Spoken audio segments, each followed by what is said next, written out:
des premières fois de la saison, Claudio Ranieri effectue un turnover parmi son effectif pléthorique. Falcao suspendu, Kurzawa, Moutinho, Subasic et Abidal ne sont pas sur la feuille de match. Borja Lopez, Germain, Kondogbia, Romero et Zimat Mirin d'en profiter pour montrer à leur entraîneur qu'ils méritent un peu plus de temps de jeu. Côté rémois, un changement de table avec la présence de Johnny Placide dans les buts à la place de Kossi Agassa. Et ce sont justement les rémois qui se montrent les plus dangereux avec ce centre de Thuram fuyant. Romero ne peut intervenir, tout comme Fortes qui est trop court.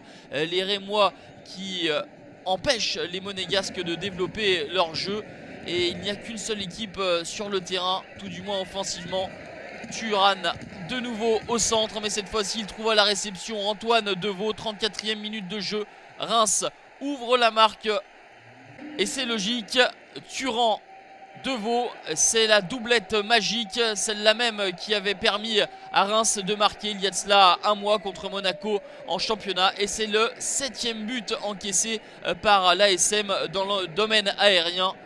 Romero, le gardien argentin, est trop court sur cette tête de Deveau. La réaction de Monaco dans la foulée avec cette frappe terrible de Geoffrey Kondogbia qui ricoche sur la barre transversale de Johnny Placide mais qui ne franchit pas la ligne.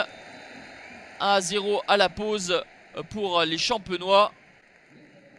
Reims qui aime les grosses équipes. Reims qui s'est imposé l'année dernière contre le PSG, qui s'est imposé à Lyon et à Marseille la semaine dernière. Jérémy Toulalan a cédé sa place à JCP à l'heure de jeu.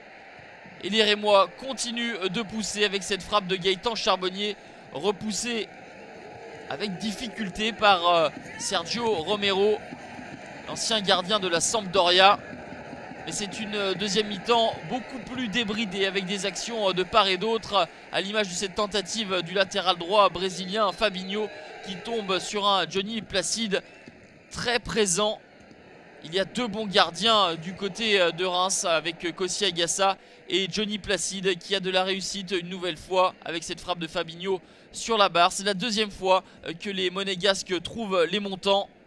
Toujours 1-0 pour Reims et ce sera le score final.